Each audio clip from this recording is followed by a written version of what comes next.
A brand new week and a brand new lore video dedicated to the glorious First Legion, the Dark Angels. There's been a bunch in the Dark Angels lore videos. We're still carrying it on because there's still more to talk about. We have Azrael giving the lion his helmet, which he then refused, for official confirmation on that. We have Belial to talk about because it seems Belial is still a firstborn Marine. He hasn't taken the Rubicon Primaris, and we also have some new lore with the lion interacting with one of the new Successor chapters of the Dark Angels that was introduced in 9th edition. So let's jump in and let's get waffling. Now let's start with a brand new lore regarding Azrael and the lion's helmet, because this was a big discussion when the lion was coming back. We were all talking about, is the lion going to receive his relic back? And now we have brand new lore regarding this. I'm going to put the image up in the background as we read from it. It states, for all the lethality and ornate design of Azrael's weapons, however, it is the lion's helm that is the most potent and iconic item of war gear. Sometimes the Supreme Grandmaster wears his ancient helm, sometimes it is borne at his side by one of the enigmatic Watchers in the Dark.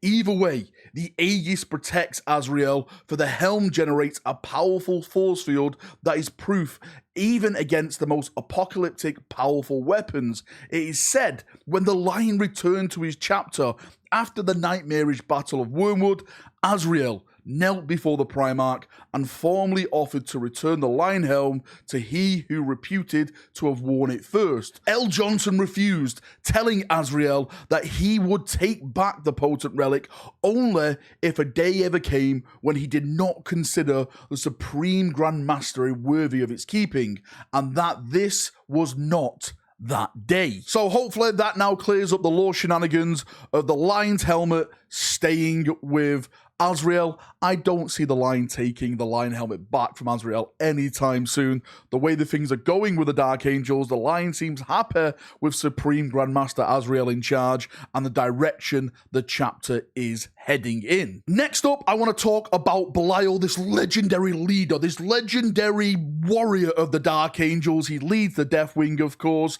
He's just received a brand new model. The Deathwing Knights have just received a brand new model, but with his lore, it doesn't state that he has crossed the Rubicon Primaris. I can't find it anywhere, which is a really strange thing, because during 9th edition with the Arcs of Omen, which was the last big narrative, Belial was like very, very badly injured, because during that big battle on Wormwood where the Chaos Space Marines were there, the Lion showing up, Belial was actually like backhanded by demonic Angron, and then he had to be taken back to the rock by his brothers because he was that badly wounded. And we all thought, you know, he's got to cross the Rubicon Primaris, and that is how he's got to be healed, because that's one of the ways that they repair people. It happened with Lazarus and stuff like that with the Dark Angel. So we thought, okay, it's got to happen to Belial. But according to this page right now, which is taken from the brand new Dark Angel Codex, you can pause it, you can read it for yourself. It doesn't state anywhere that he has crossed into the Rubicon Primaris territory.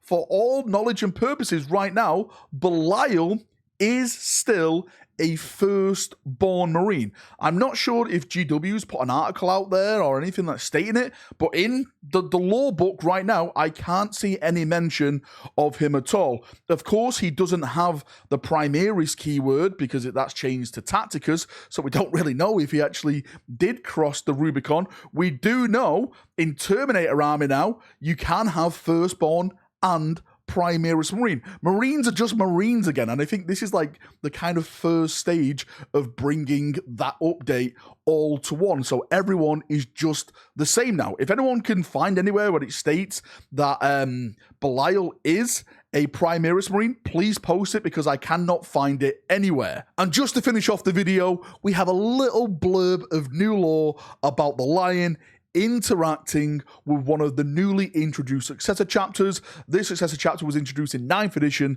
if I'm not mistaken. I'm going to put the image up in the background. These are the Cowled Wardens. You can see purple helmet, black power armor, nice little chapter symbol. they look pretty fantastic. I think I said this last time when I did a video on them. I don't think I've ever seen purple in the Dark Angel Successor chapters before, so it's nice that there's a new color palette added to it. But the new law states, the Cowled Warden's base of operations lies within the Siracoid Belt, a part of the region known as the Tears of Purus. Hopefully I just said all that right. Rather than a single fortress monastery, the chapter operates out of several hallowed out asteroids. Not long after his return, the Lion is known to have visited this chapter.